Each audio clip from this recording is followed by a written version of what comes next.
What's up, Beach Boy fans? Welcome to the In My Beach Boys Room podcast. I am here with Matthew Hartz, Beach Boys expert.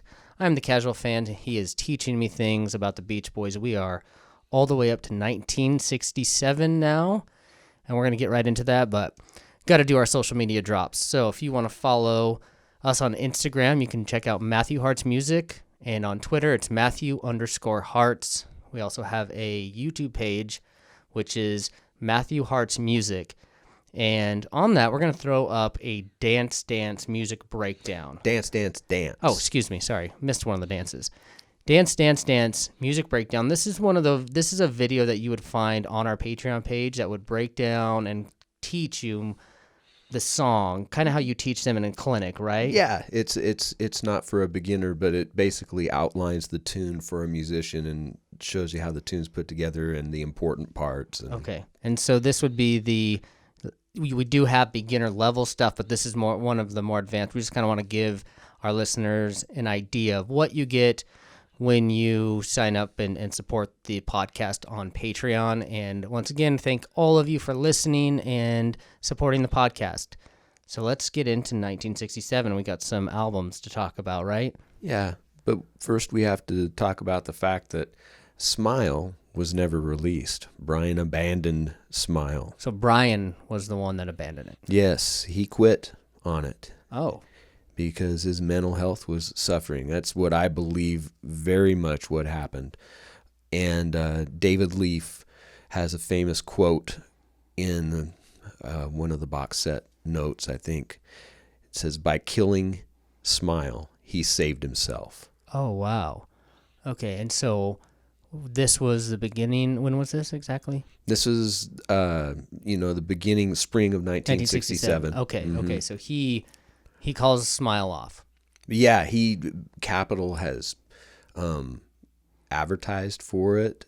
They've printed album covers. So like it was like people were aware that it was supposed to be coming out. Yes, it was heavily on all the Smile bootlegs. They usually include a radio promo that was real famous at the time that Capitol put out, saying that Smile was coming and it was going to include Good Vibrations and it was sure to sell over 1 million units itself. Oh, wow, okay. And so big hype. There'd been a lot of press. Brian had hired the Beatles publicist, Derek Taylor, at the time. So the guy that was working with the Beatles was also working with the Beach Boys, and he did a lot to, during the Pet Sounds period and then, Good Vibrations and Smile to really bring people's awareness about how great Brian was and what the Beatles thought of him and things like that.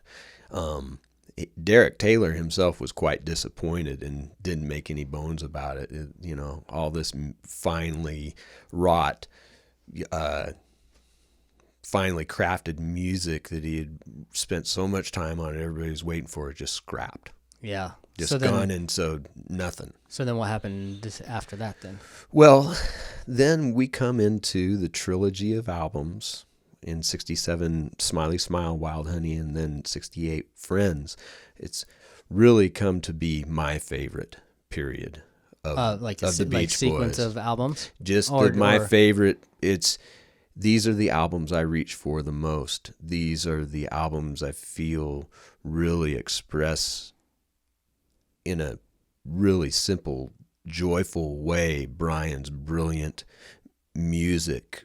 And because he had decided to decompress, he decided to take a break and slow way down. And so, everything shifted, and you can just feel it in the music. But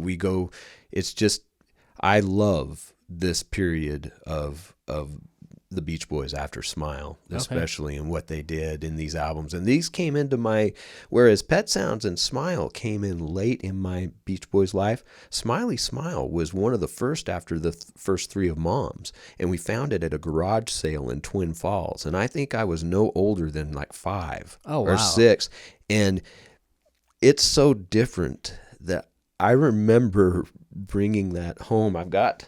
You got your original copies that you had back then that you found in Twin Falls? This is the one we found at the yard sale right Look here. at that. And it's got the original owner's name on top of it. Yeah, and in nice young child fashion. It has stuff written all over My it, br- masking tape. My brother John's name on the front of it, and then all of this. But then, of course, I love the message on the back. The smile that you send out returns to you. Yeah, I've heard you say that. So, but okay, I've heard you say that. It's from this album. Found this album at a garage sale, and it is so radically different with the. And I hadn't heard this is my introduction to Good Vibrations and Heroes and Villains too. So Good my Vibrations parents ended up going on this one. Yes, it's on this album too. But my folks didn't have any context or anything, no explanation. Just go home and put it on a record player, and wow, it was a different experience. And then real quickly, Wild Honey came into my Beach Boy experience when I was about in the 4th grade. My mom got me this reissue of this one is Wild Honey paired with 2020. And so this was my first introduction to Wild Honey at about 9. This one's in a little better shape. You can tell you're a 9-year-old and not a 5-year-old, you know. Well, yeah, anyway, what I'm trying to get to there is Smiley Smile and Wild Honey. Compared to Pet Sounds and Smile, they came in early in my whole Beach Boy diet, whereas, you know, those other things were later when I was in high school, right? You know, and so these were happening. These were more accessible at that time. Well, and it just affected me so much differently because Smiley Smile came in when I was 5 years old, and I knew all that stuff and shaped me that way. And the same thing with Wild Honey at 9 to hit me when I just started playing fiddle music and becoming more aware about jazz and everything. It's an important part of my Beach Boys story. And so these albums are really about my childhood too, you know? All so right. Anyway, it's Smiley Smile. It was recorded shortly after Brian bought a new house. He moved from the house on Laurel Way that they were living in when he did Pet Sounds and Smile, where the sandbox and the tent and everything was. They bought a big house in Bel Air on Bellagio Way. From the original owner was Edgar Rice Burroughs, the guy who wrote Tarzan. Oh, and wow. A big, giant Spanish mansion with lots of rooms. And the Beach Boys immediately built a studio and like the big living room and a den, you know, made a control room, kind of just came in and, you know, it was decided it was going to be done. But Marilyn, Brian's wife, you know, just kind of, you know, for the greater good, sacrifice a whole big part of her house living space, but it was, they knew Brian needed to take it easy, and they were aware of his situation at this point, obviously. Yeah, and they were, you know, all the drugs, but also the frailty and you know, what had all gone down with his psyche during the Smile period. They just figured this was a better way to keep him involved. And Mike, there's a quote from a concert that he talks about. Yeah, we went and we built a studio at Brian's house, so all he would have to do is, quote, drive down the stairs, you know, to attend the sessions rather than making it easy for him. Yeah. Also, time-wise, you know, the whole Smile thing had taken place in that year between Pet Sounds being released, and it had been hyped up until the next April. So that ate up a lot of time, and again was a long period between Beach Boy releases, right? So it had been a year since Pet Sounds, 6 months since Good Vibrations. So this is a long time, right? Smile falls apart in April or May, and I think they go in June to Brian's house and start recording Smiley Smile, but it's pretty quick. And Smiley Smile is basically Smile, a lot of the Smile tunes, just with the production ratcheted way, way, way back. Okay. We're talking about going from tracks with the Wrecking Crew guys with all kinds of big instrumentation things going and lots of instruments, to the Smiley Smile versions are like an organ and a P bass. Just only on some of the stuff, you know, very, very, very sparse, you know, maybe a keyboard, you know, and we'll talk more about that as we go through the tunes, but it's basically Smile reimagined. And I think that Brian did it consciously. Sure. Carl famously said at the time, or maybe it was a little after Smiley Smile was released, but just in retrospect, saying it was a bunt instead of the grand slam that Smile was supposed to be. Supposed to have been. But it's actually, I love it in its original form, and I think that Brian just decided, I'm going to slow down. I'm not going to go with this great big production stuff. I'm going to get out of this production race that I've created for myself with the Beatles and other artists. It's, I just want to, I need time to relax and take care of myself. Absolutely. And so that's the really cool thing about Smiley Smile. It's all those tunes just reimagined.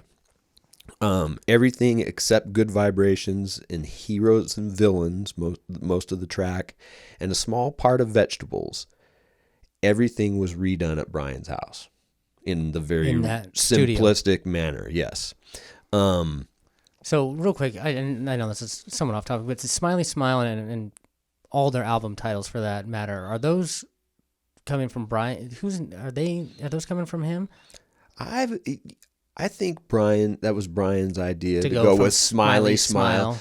But think it's a lot of people who were alive who were Beach Boy fans at the time that I've talked to, they talk about how confusing all of that was. Honestly, when you've talked about it to me, just in passing, it has been a little confusing to me. It would, and think of me as a under 10 years old reading those books and people talking about Smile, and which I knew nothing. I knew Smiley Smile, but because I happened to find it at a garage sale. Right. But it was really confusing to me for years. It's I thought it was actually a short, like you were calling your Smile and Smiley Smile were the same thing, and Smile was just like a shorter version of that. Yeah, no, it's a different... Now I see how that could be confusing. Okay, anyway, we can get back on topic. I just was curious. No, growing up when I was reading the books, it was kind of like this little treasure hunt, kind of putting all the pieces of the puzzle together. It's like I had and it's like connecting the dots over the years. It's just like everyone, oh my goodness, Okay. And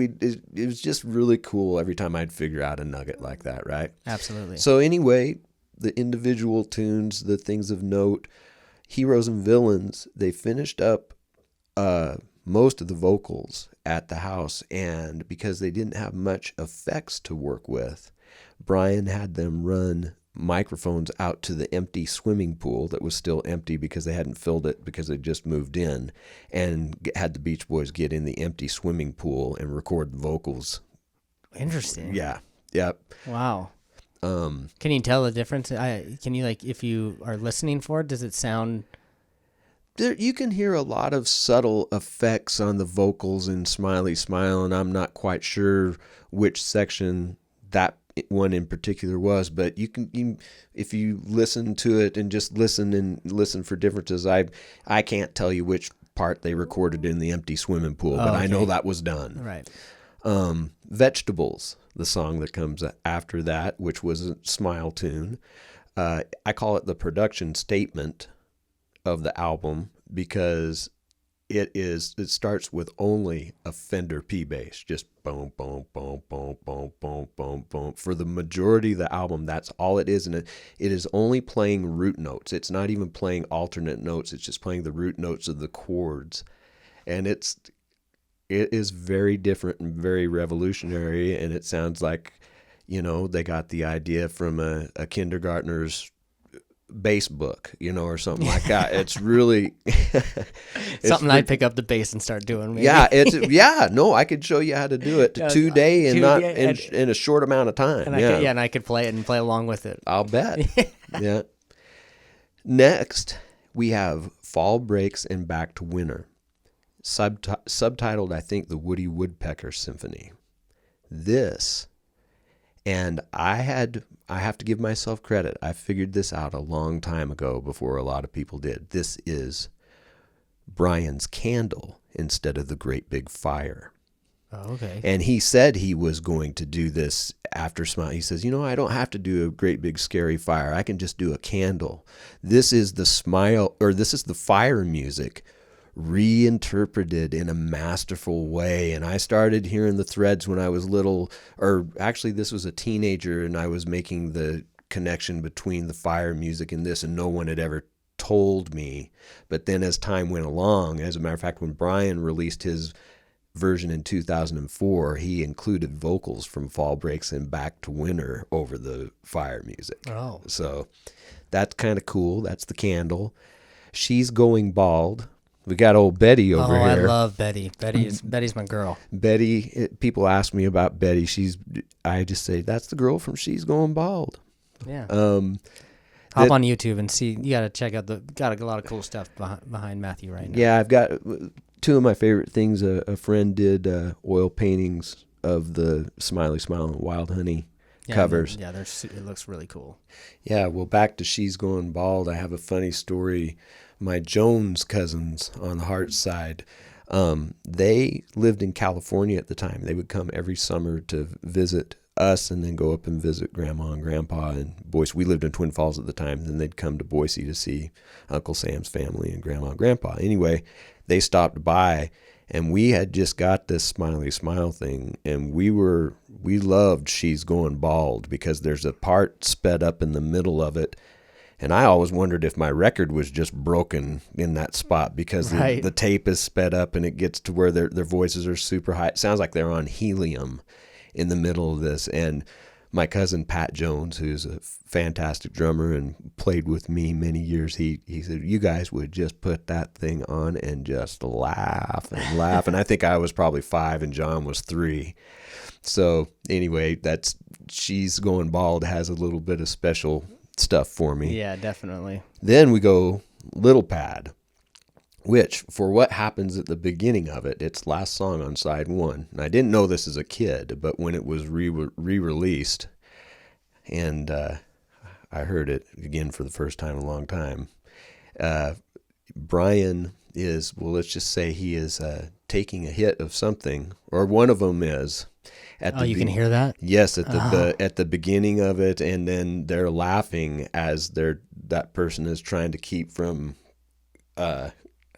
Just listen to the front of Little Pad, everybody, and realize this is from the Lily White Beach Boy group that everybody equated with American Pie and just everything American, and that the fact that they got this past Capitol Records and got it released in 1967 just kind of blows my mind. Oh yeah, no, sure enough. I didn't even think about that. The fact that that just snuck on there. Blatant to the drug use. Yeah, and to the point where if you know what that sounds like, you definitely know that's what it is. Yes, absolutely. You will have no question. I'm playing it for you right after we record this episode because you'll love it. It's funny. I don't know what that is though, obviously. Yeah. So anyway, this is one of the few that was not originally a Smile tune reinterpreted for Smiley Smile. It's called the Hawaiian Song and something else it's got a steel guitar on it that's just really nice. I love Little Pad.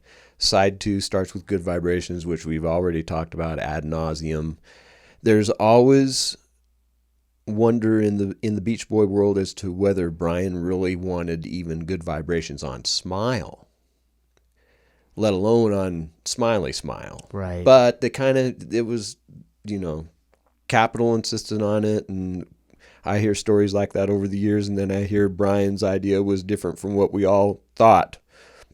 Who knows? But there's Good Vibrations. So the thing about Good Vibrations and Heroes and Villains, the kickoff tracks of both sides, is they're heavily produced. They have tons of instruments on them.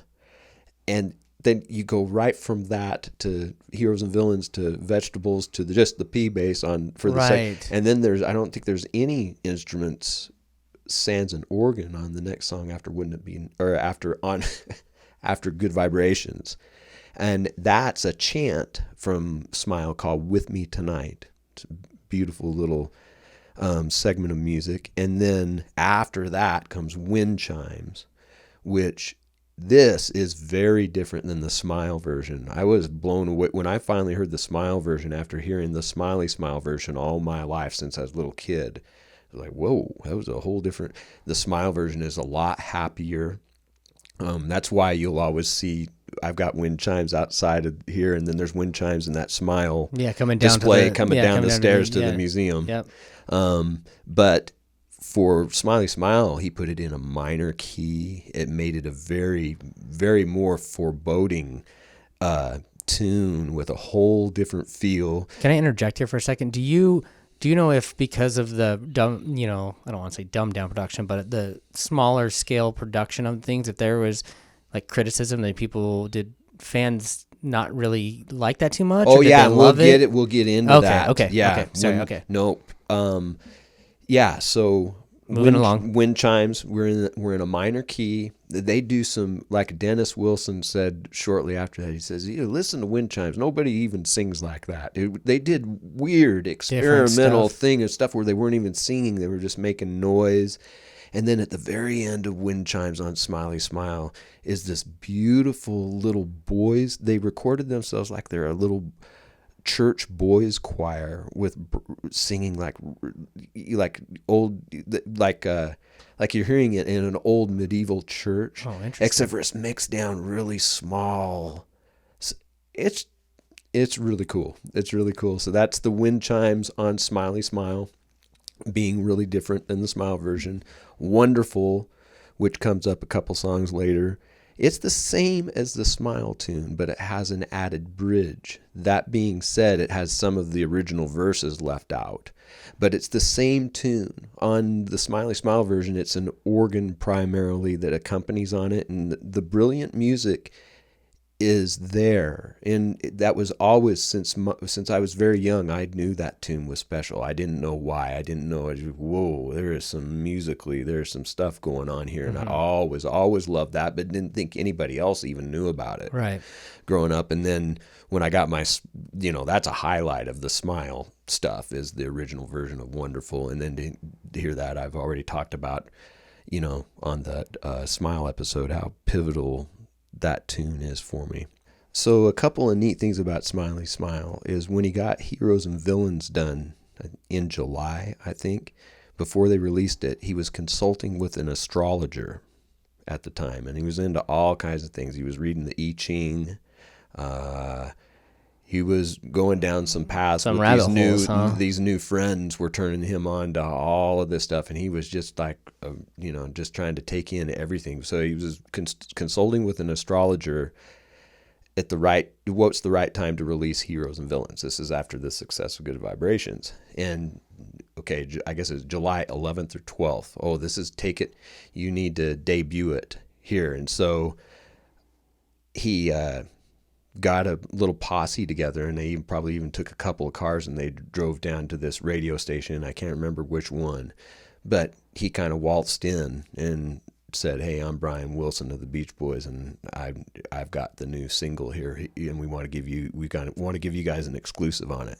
And the disc jockey looked at him, and their popularity had waned a little bit since Good Vibration, and he looked at Brian. He goes, "I'm sorry, I can't play anything that's not on the playlist." Oh. And I think somebody ended up calling the radio station and said, get that on, but the damage had already been done. Brian had been turned, with his big new single after Good. And so that's a big thing that pivotal. Yeah. And so that was in the middle of the Smiley Smile recordings, but it Heroes and Villains was released, I think, in July sometime, and it ended up going to number 12, which is not bad. The Beach Boys in August, they loaded up Brian because he hadn't been touring with them since late 1964. Yeah. And Bruce didn't go on this trip, but they went and did a concert in Hawaii that was recorded. It's called Laid, L-E-I''D. Laid in Hawaii was going to be the name of this thing. And Brian even flew over his organ that he used in his house to record Smiley Smile on. They flew the organ over there. And there's lots of great footage of that on the internet and great shots. But the people always ask me about this violin Hofner copy bass I've got back here. They must have rented, because I've never seen it on any show besides that one. They rented either a Hofner or a Hofner copy bass, which is a violin-shaped bass, which is exactly that's the model that Paul McCartney played. Yeah, very pretty. It's very pretty. This is not that. This is not a Hofner or a Hofner, right, but it's same a shape, right? Yeah, kind of. And so I've got it in with the Smiley Smile stuff because of that. Because it kind of fits the. The Laid in Hawaii stuff, I like love listening to those and always enjoyed them from the early bootlegs I got of it.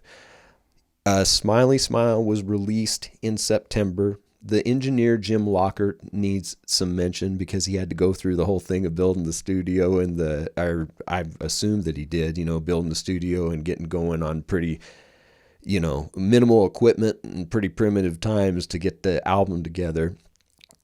Another notable thing about Smiley Smile is the credit on the back is produced by the Beach Boys. Brian did not want it to say produced by Brian Wilson anymore. So, and up until this point, that had not happened? Well, from Surfer Girl, the first two albums, Surfing Safari and Surfing USA, said produced by Nick Vinay, just because it was really Brian producing them. But by Surfer Girl, it was produced by Brian Wilson and would be until this point. Okay. And Brian didn't. He wanted it to be a shared responsibility. That's Oh. what, instead of all the weight to be on his show. And I think that was the move, to be honest. I also make mention of that saying on the back, the smile you send out returns to you, because I tried to make that a daily mantra. The more I smile, that's a great one. The more people smile at me. And I think that's the message that Brian was trying to send out with Smile and Smiley Smile, is just to be happy. And the more you focus on happiness and being happy, the more your environment reflects that back to you. Yeah, absolutely. And is that a lyric, or is that just something that's on the cover? No, it says that on the back, and then there's a dash that says Indian wisdom, and I don't know if that's Native American Indian, which they were into that type of spirituality too, or if that's Indian. So anyway, that is the Smiley Smile album, Wild Honey. Wild Honey. Okay, so now we are September. They start recording it, and now we're back to breakneck pace, because this one gets recorded in September, or started recording in September. They release it in December. Oh, wow. Yeah, so back to still the in quick 67. turnaround. Mm-hmm. So this is and it's only a few months after Smiley Smile. It's a complete shift in the style of music. It's called the Beach Boys R&B record. The kind of them doing like their kind of soul music. Yeah. And you think of, when you listen to Smiley Smile and Wild Honey back to back, and you think that they did those just a few months, they were consciously doing all this stuff. And vastly different. Yes. Carl's quote on Wild Honey is that it was music for Brian to cool out by. Cool out by, like, and chill. Still continued chilling from all of the frantic low pace pressure, of Smile. low pressure type. Yeah. Okay. We got into it with Smiley Smile, but still, this is still... Just keep it going. Yep, keep that whole vibe going. Wild Honey is cool, too, because it's mainly Brian and Mike tunes. Again, Mike's back in heavily collaborating with Brian, which I think is really cool, that in between working with all of these different collaborators, Mike always comes back in, and he always does awesome work with Brian. They always... think it has a little bit to do with that cousin thing. Sure. Brian and Mike Family, were closer in age, younger, and started singing together younger than, so that I think they had a close bond, and it shows up in the writing. But Brian's even musical writing style started to shift about in this period when he gets into Wild Honey, where we start focusing on fragments even a little bit more. Sometimes two chords can be explored ad nauseum. Sometimes it's like you almost see just how much he can do with just very little, sometimes in I can feel a lot of that experimentation with some of these tunes. He also starts writing in waltz time, 3/4 time a lot, which is that's different for pop music, especially in this time. But he just... Because most pop music is just a common time, 4/4, or, it's... Waltz time is odd in pop music. Okay. For sure. And he was doing it a lot on Wild Honey, and then Friends, and just a ton of tunes, and beyond that. So the title of the album, and also the title song, because there's a song called Wild Honey. I think Mike was in Brian's kitchen and took a jar of honey off the shelf that said Wild Honey. And he goes, that's a good name for a song. and so then they wrote the tune and then decided to call the album that. But Brian had a piece of stained glass in his window, and actually the Wild Honey cover is a picture of Brian's stained glass. Oh, that is actually has that bee, which tied in with very the cool. Wild Yeah. Honey, and everything. So that's all. The book that we referenced with Sally and Bud in the second episode or the third episode, it had a cool page on that piece of stained glass and how many different pictures there were with it and all that stuff. But I've always loved that. I love the covers for Wild Honey and Smiley Smile. I was just about to say that. Looking at them right now, they're really cool album covers, really cool artwork. Just like the music that's inside of them, they were not recognized at the time for being what they were, but in retrospect, people love I see Wild Honey in the best covers of all time. Yeah, now, but nobody appreciated it it's just, I think, just forward thinking. Ahead of the time. You see that show up over and over again in their story. At least I am starting to see that, where they were just ahead of the curve. They just trusted their intuition and followed their, what they felt was right. Yeah, or absolutely. What they were just felt was there, So I want to talk about a couple of the important tunes. Aren't You Glad, which is the one that we opened this episode with, a little snippet of. That's always been a favorite. It's just, I've performed it before as just a straight jazz tune or a swing tune. And that's what it feels like to me. It's just a great bopping tune. And there's, on the Sunshine Tomorrow collection that they did of all the sessions of Smiley Smile and Wild Honey, they have the breakdown of this tune of Brian taking it from a piano demo to the first demos in the studio, and then it's fun to listen to. I play that for a lot of people. Carl, I put a star by him right here. Carl, who is, let's see, this is 1967. He's 21 years old. And he's already been the leader of the live band since he's about 16. Mm-hmm. But at this point, because someone had to, he starts taking over. And he starts having a hand in the productions, and he starts helping Brian interpret his ideas. He just kind of Brian's, you know what I mean? Helping Brian realize ideas because Brian doesn't have the energy to do it, that type of stuff. But he starts from this point. Carl starts to take over a little more. Carl ends up producing the records for the most part from this point. Including this record? He doesn't get credit on that, but I would not say not so much on Wild Honey and Friends, but he's starting to. This is the transition period. And because it had to. Someone had to. Brian wasn't able to do that. But going into 2020 in '69, he really does have the reins. And anyway, I just need to mention that this is the point where that baton is kind of passed. Okay. And not only is Carl the interpreter on stage for the live stuff, now he's the interpreter in the studio, basically. He also, there's a great tune, I think it's third on side one. It's a Stevie Wonder tune that wasn't that old at the time that Carl decided he wanted to cover. And this is Carl's production. And it's really good. I've always loved it and thought, man, most people would not know this is the Beach Boys except for Carl's voice maybe on it. Side two, and we have to talk about this because this is one of your favorite tunes. Yep. And one of my favorite tunes too. It's Darlin'. Darlin', love this song. I think such a good feel. It ended up, when they released it as a single, it did, I think, went 20.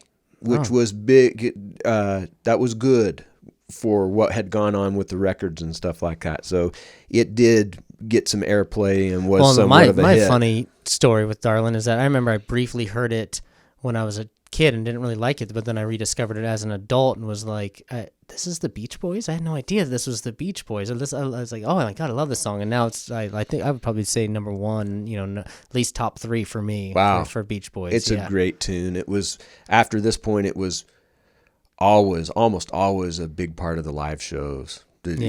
Carl it was just a big live tune for them. But an interesting story about Darlin', it didn't start out as a tune for the Beach Boys. Brian, while the Beach Boys were on the road, was working with his new friend Danny Hutton, who had a group going that they were calling Redwood. And Brian was working on Darlin' with them and a song called Time to Get Alone. What happened is when the Beach Boys got back and found out what was going on, I guess Mike and even Carl said, kind of cornered Brian, and they actually came into a Redwood session, at least Mike did, and kind of was intimidating a little bit, and said, you're not going to be recording these tunes. These are going to be Beach Boy tunes, wow. Sort of thing. So, but what's interesting, Redwood went on to be Three Dog Night. Oh. Who was one of the most successful rock acts of the early 70s for sure. And Brian would have gotten credit for getting those guys going. You know what I mean? Yeah. Just another thing where he was working with. Yeah. So, but that's kind of the interesting Darlin' story. I'm glad the Beach Boys got it in the end because I love Carl's vocal on it. And it's been one of my favorite tunes. I'd Love Just Wants to See You, which I think is second on side 2. When my 9-year-old self heard that for the first time, Brian's little joke at the end, I'd love just wants to see you, I'd love just wants to see you, I'd love just wants to see you in the nude. Yeah. That's kind of what I did, I still haven't made those connections yet at 9 years old. No, and I wonder how much of all of that formed. All of those things with my Beach Boy music had, they affected me in lots of ways. Yeah, we don't need to go there in this case. No, I got to talk about "Let the Wind Blow." It's another song in 3/4 time that Carl in the early 70s turned this. It was just it was a concert showstopper. It was kind of nobody knew about it. It wasn't a hit, but he played it, or he had the Beach Boys playing it in the early 70s a lot. Let's fast forward to the end of Wild Honey. Mama Says. Mama Says is just a vocal chant that was once part of Vegetables in Smile. And so I feel kind of, Brian knew he was sprinkling, or Brian and the other guys knew that they were sprinkling out little Smile nuggets after Smile. And they did a few albums after that. I always had, this was going to be on Smile. This was going to be on Smile, And the story of it getting shelved and everything. I wonder how early they realized they could use that to their advantage. Right. And the legend is almost better than, creating a legend out of that record instead of going ahead and finishing it might have made it more famous. Right. Yeah. Absolutely. Sometimes it works out like that. So Wild Honey gets released in December. That's September and October or whatever to record at Brian's house mainly. I think some of the stuff was done at other studios, but the most of it again at Brian's house. Get it out there right before the end of the year, back to the frantic pace. Mid-December, really important thing happens when the rest of the Beach Boys are on tour in Europe. They're in Paris at a big concert, I think, for UNICEF. And there were some big movie stars there, like Marlon Brando, and I can't remember some of the other movie stars, but 2 of the Beatles were there, John Lennon and George Harrison. And part of it is because they were there, this new spiritual guy from India, the Maharishi Mahesh Yogi, was a part of that deal. And the Beatles had already begun to follow him a little bit and work on his brand of spirituality, that transcendental meditation. And what the Beach Boys got introduced to him that weekend, minus Brian. But long story short, is they all learned to meditate and even got Brian to, I think the Maharishi shortly after that came to New York, and Brian flew with the group to get initiated into transcendental meditation. And there's the next episode, Adam. Yeah, and this is where I get to add some value here, because I have. What do you mean add? But you add value all the time. No, okay. I mean, I ask the questions. With this one, maybe you'll be asking me a few questions, as I have, studied meditation for 14 years now, and taught there, had a meditation studio and all that. So I'll be able to add some of my experience with meditation and tie that in with the Beach Boys, which I'm excited to do, to add to the podcast in that way. So that will be we'll talk about that. We're gonna and so so you said meditation kind of ties into the Friends album? Yes, okay. Absolutely. And this whole the next episode is going to be about the Friends album and that period and meditation, which I'm really excited about getting into with you on that. I think it's going to be a really special episode. Cool. And so the Friends the Friends album, that comes out in 1968 though. Yes. So we're wrapped up on 1967 now. Yes, we are. And so we can just call it for this episode, and then on the next one we'll get into the Friends album and some meditation, which is super exciting. So yes, thank you all for listening, and we appreciate any support that you give, whether it's a rating, hopping on Patreon, or just listening. Yeah, so get in touch with us. Yeah, exactly. We'd love to hear from you, seriously, in any way. So MatthewHartsMusic.com, all the other social media stuff we gave you already. So we will see you next time talking about Friends and meditation.